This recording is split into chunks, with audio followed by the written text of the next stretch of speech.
Your sales are suffering and you don't know why. Most people, whether you're a solopreneur or a team leader, trying to coach your agents and teach your agents, most people get stuck and don't know how to get beyond a certain point, right? So I'm going to walk you through, in this video, I'm going to walk you through a concept that is used by the military, but also in businesses. It's called PACE. So PACE is a military tactical plan of action, right? It consists of your primary objective. What is your, if in any mission there is a primary objective, there needs to be alternative routes. If the primary doesn't work, what is a backup option? There's a contingency plan. If those two things aren't working, what is our third? What is one more place that we can go? And then there's an emergency. This is our last ditch effort. Nothing else is working. This translates so well into business. Yes, the military uses it, but it can also work in almost every aspect of your business. And here's what I've found, how I've found it is so helpful for my agents in visualizing how to overcome hurdles. I'm going to walk you through one particular, we're going to go through some of this, communications. This is, just how we communicate. I'm going to zip right through this because this is not really where we want to get to today. So, primarily we're going to make phone calls. A backup often is we're going to resort to text messages to try to connect with that consumer.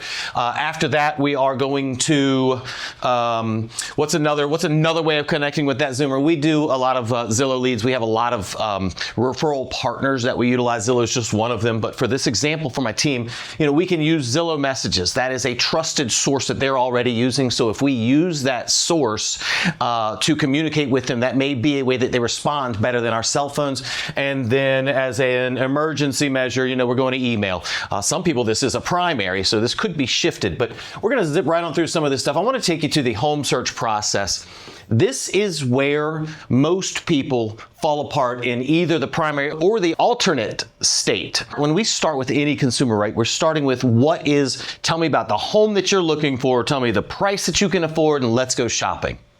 How many of us have found the consumer, the exact home they're looking for, checks every box at the price that they can afford? I don't know about you. None. Never. Ever do I live up here. So, okay, what do we do now? Back up, alternate route.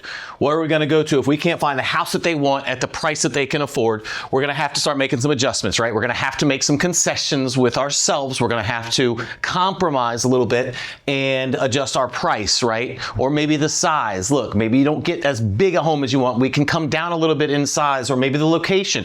I know that you want to be in the best school district in town, but maybe we can go in some of these others that are still very good school districts, but not the top tier. There are all kinds of places we can make adjustments. I think a lot of people live here and die here. After this, where else do we go? The other routes consist more of showing people opportunities that they didn't know existed and not assuming. So I think oftentimes we assume that folks know the opportunities that we know exist. And you do realize that buying a home is a good investment, right? Yeah, sure, I get that. Consumers don't understand exactly why it's a good investment. They don't understand what that means in real numbers.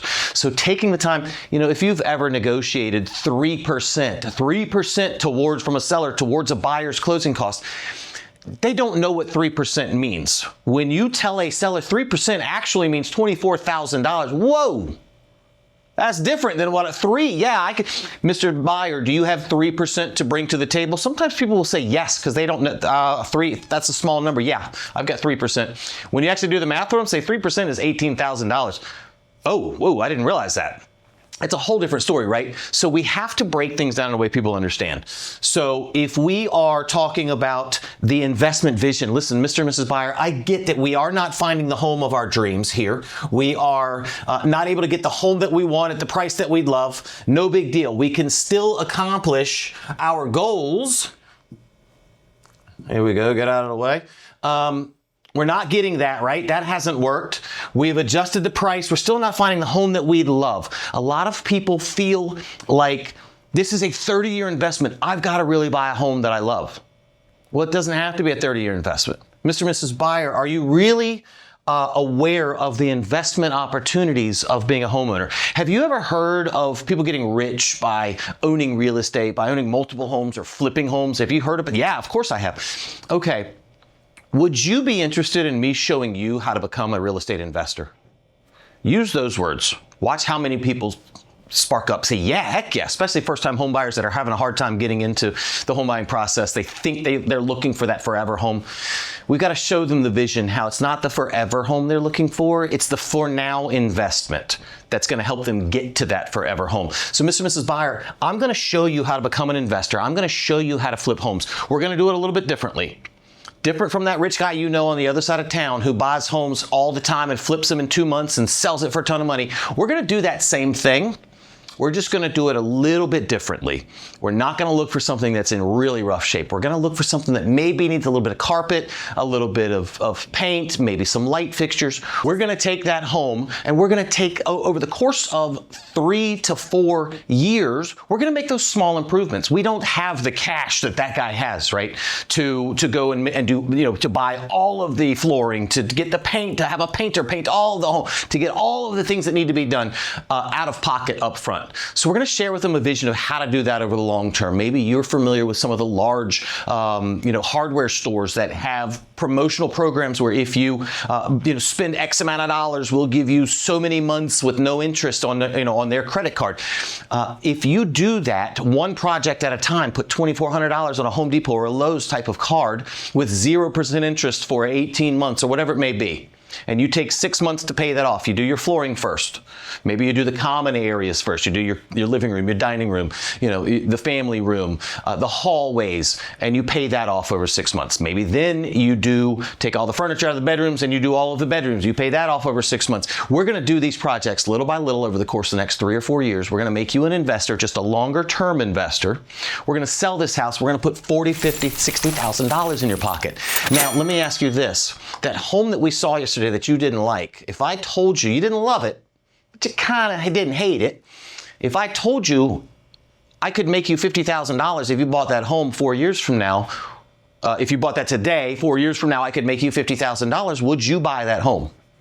That's what we're talking about here. Watch people's eyes light up when you show them how home investing can work in their lives, not just for the guy down the street that can afford to pay cash for that house and flip it in 2 months. You can do the same thing. It's just going to take a little bit longer. We're going to do it a slightly different way. We're not talking about teardowns. We're talking about some basic lipstick. We're talking about some paint, some flooring, some light fixtures to get you the home that maybe it's a home that you really end up loving once it's all done in 2 years. Maybe it's a home that you sit in for 3 to 5 years. We sell it, make a ton of money, and we use that to put down on the next home, getting you closer to this forever home. Now, on to the next spot here, reevaluating the rental outcome. People will say they will give up. They will say, you know what, I'm done shopping. I can't find something that I like. I'm going to go rent. I had a couple tell me that they actually contacted me after they'd signed a lease. They said, hey, we went ahead and signed a lease. It was a military transfer.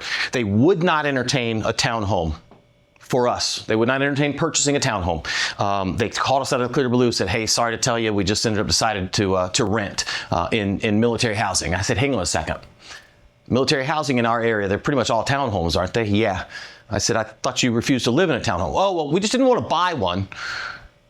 I said, let me understand this. So you're okay living in something you don't like for 3 years, and when you walk away, what'd you put down, a $2,000 deposit? Maybe you get $1,000 of that back when you walk away in 3 years. So, but it's okay for you to rent that, walk away in 3 years, maybe get $1,000 back. You lived for 3 years in a house you don't like, but purchasing a home you don't like for 3 years and putting $30,000, $40,000 in your pocket was a bad option. Oh my gosh, we didn't think of it that way. Guys, people think just because the bank gives them 30 years to pay off a loan that they have to own it for 30 years. They don't, and you need to remind them of that. You don't have to own it for 30 years. You can own this for 3 or 4 years, put a ton of money in your pocket. Now let's put it down on the next home. That's the next stop. That is the way to the dream that you're after. I'm going to show you how to get there. We're just not going to be there today. It might take us 4 or 5 years to get there, but I'm going to show you the way there. Hey, listen, hit subscribe so we can keep popping in to help you with some great ideas to rocket fuel your real estate business.